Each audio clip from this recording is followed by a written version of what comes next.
શું નામ છે તમારું? મીનાબેન અનિલભાઈ. મીનાબેન અનિલભાઈ. હા. અને તમારું ગામ? ભીનાર. ભીનાર. દેસાઈ ફળિયા. હા, દેસાઈ ફળિયા. એટલે કયો તાલુકો? વાસદા. વાંસદા તાલુકો. એટલે જિલ્લો નવસારી. નવસારી. હા. હવે તમને કંઈક તકલીફ હતી તો શું હતી અને કેટલા વર્ષથી હતી? મારે સાહેબ દાંતની તકલીફ હતી. 1.5-2 વર્ષથી તકલીફ હતી એમ. હા. એટલે શું થતું હતું દાંતમાં પાયરિયા જેવું થઈ જતું હતું ને સોજો આવી જાય ને પરું જેવું નીકળતું હતું ને લોહી જેવું ને એમ આવતું હતું એમ. કેટલા સમયથી આ તકલીફ હતી તમને?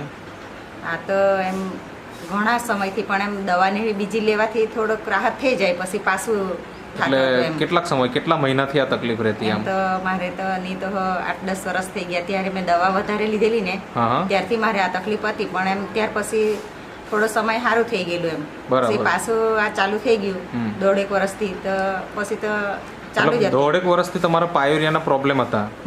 બરાબર. તો એ દૂર કરવા માટે તમે કોઈ હોસ્પિટલ કે કોઈ દવાખાનું કે એવું કંઈક બતાવ્યું ખરું કોઈ જગ્યાએ? એમ આ વાસદાથી ટ્યુબ ને લાવ્યા, દવા લીધી એમ તેમ, એટલે થોડો ફેર પડતો હતો એમ. પછી એમ ખાસ કરીને તો વધારે એમ અત્યારે જ ફેર પડ્યો, પણ નહીં પડતો હતો એમ. મતલબ કે થોડા ટાઈમ રાહત થતી, પાછું જેવું હતું એવું થઈ જાય. 8-10 દિવસ પૂરતું એમ થોડું બેસી જાય, પણ પાછું તેવું જ થાય એમ. ત્યારે કેવો વિચાર આવતો? દાંત રાખવાના હતા કે પછી કાઢી નાખવાના હતા? દાંત તો જોઈએ જ ને બધાને, દાંતની તો આપણી શોભા કહેવાય. બરાબર. એટલે ટ્રીટમેન્ટ ચાલતી હતી પણ કોઈ રાહત થતી નહીં. બરાબર. ત્યારે ખાવામાં શું તકલીફ થતી? ખાવામાં તો સાહેબ એમ તો કઈ નહીં, દાળ નહીં સારી, પણ આ સામેના દાંત છે ને એ જ વધારે. દાળ સારી હતી પણ સામેના જે દાંત છે એમાં તકલીફ હતી. બરાબર. તો બોલવાનું ને હું થોડુંક અટપટું લાગતું હતું એમ. બોલવાનું તો એમ સોજો આવી જાય કે નહીં, એટલે બોલવાનું થોડુંક પેલું થતું હતું એમ. બરાબર. બાકી ઠંડુ પીવાનું ને એવું? હા, એ પણ વધારે થતું હતું એમ. બરાબર. ચા કે એમ તેમ ગરમ વસ્તુ નહીં પીવાતી હતી એમ. બરાબર. મતલબ આ તકલીફ તમને છેલ્લા 1.5 વર્ષથી હતી. બરાબર. અને અત્યારે છે કે નથી? અત્યારે નથી. અત્યારે સારું થઈ ગયું? હા, અત્યારે સારું થઈ ગયું. કેટલા સમય થયો સારું થયું ને? નહીં તો 4-5 માસ થઈ ગયા. ઓકે, 4-5 માસ થઈ ગયા. અને હવે તમને પાયોરિયાના જે પ્રોબ્લેમ હતા કે જે પરું નીકળતું કે લોહી નીકળતું કે દુખાવો થતો, એ બધું સારું થઈ ગયું? સારું થઈ ગયું. બરાબર. એટલે હવે અત્યારે બોલવામાં કોઈ પ્રોબ્લેમ નથી, ઠંડુ તમે પી શકો, ગરમ વસ્તુ ખાઈ શકો. બરાબર. તો આટલું સારું રિઝલ્ટ મળ્યું એ શેનાથી મળ્યું એ તમે થોડીક વાત કરો. શું તમે વાપર્યું? આ નેચરામોની ટૂથપેસ્ટ છે ને, આ જે નેટસફ કંપનીની આ ટૂથપેસ્ટ છે.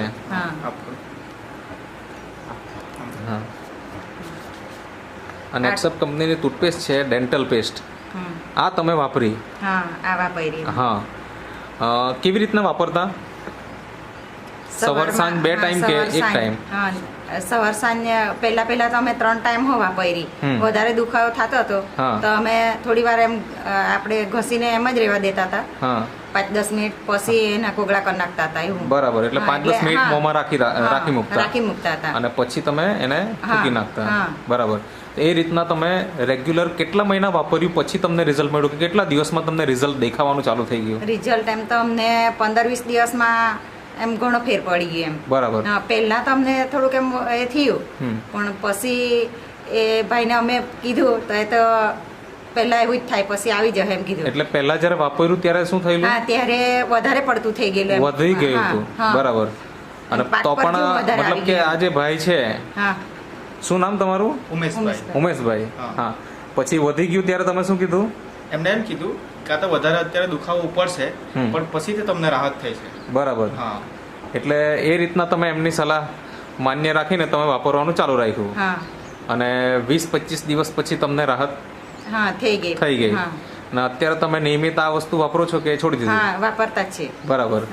તો એના પહેલા તમે બીજા ટૂથપેસ્ટ કોઈ વાપરેલા કે નહીં વાપરેલા બીજી કંપનીના? હા, અમે આ પતંજલિનો ખાસ કરીને વાપરતા હતા, પણ એનાથી અમારે જરાક બી નહીં એમ એ થયું. ઓકે. મતલબ પતંજલિ જે આજે કહેવાય ને ભારત દેશમાં બહુ મોટી બ્રાન્ડ છે, એનો પણ તમે વાપરતા તો એ તમને ફાયદો નહોતો થયેલો અને જે આ ટૂથપેસ્ટની અંદર થઈ ગયો. બરાબર. હવે અત્યારે ઋતુ શિયાળાની હવે શરૂ થાય છે. બરાબર. અને શરૂ થઈ ગઈ ઠંડીની મોસમ, અને આ મોસમમાં ઘણા બધા લોકોને દાંતની સમસ્યા ચાલુ થશે. તો એવા ભાઈઓ બહેનોને તમારે શું સલાહ આપવી છે આ ટૂથપેસ્ટ વિશે? એ તો અમે તો હાલમાં આ બાજુ કોઈ બી આવા દર્દી મળે તો અમે તો એ લોકોને કહીએ કે અમારે ત્યાં એક ભાઈ આવતા છે, આ ટૂથપેસ્ટ વાપરો એટલે એનાથી ઘણો ફેર પડે. મારે પોતે હતું, મેં અનુભવ લીધો તો મેં તમને કીધી છે એમ કરીને અમે એ લોકોને સલાહ આપીએ. બરાબર. માનો કે એટલે ઘણા લોકોને એવું હોય કે પહેલી વખત વાપરે તો ત્યારે વિશ્વાસ કે અવિશ્વાસ પણ હોઈ શકે. તો તમે જ્યારે શરૂઆત કરેલી ત્યારે તમને વિશ્વાસ હતો કે નહીં હતો? અમને પણ વિશ્વાસ તો નહીં જ હતો, પણ પછી આ ઉપયોગ કર્યો તો ધીમે ધીમે અમને રાહત થઈ એટલે પછી વિશ્વાસ બેસી ગયો. તો અમે મતલબ વિશ્વાસ નહોતો, પણ આ ટૂથપેસ્ટ ઉપર કદાચ વિશ્વાસ નહીં હોય, પણ વિશ્વાસ હતો કદાચ આ ઉમેશભાઈ ઉપર. ઉમેશભાઈ, શું ઘટના બનેલી થોડીક વાત કરો. તમે જયારે પહેલી વખત આપ્યું ત્યારે? પહેલી વખત એટલે ત્યાં હું કામ જ કરતો હતો, એટલે વિશ્વાસ મને ઘર જેવો સંબંધ. એટલે એમને ત્યાં તમે કામ કરતા હતા? શું કામ કરતા હતા? ફર્નિચરનું.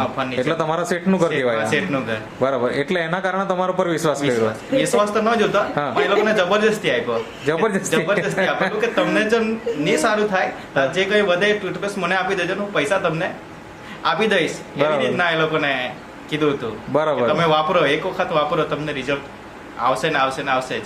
બરાબર છે. તો હવે કોઈ દર્દી તમારો કોન્ટેક્ટ કરવા માંગતો હોય તો કરી શકે, કારણ કે દાંતની સમસ્યા તો આ શિયાળાના મોસમમાં ખરેખર વધવાની જ છે.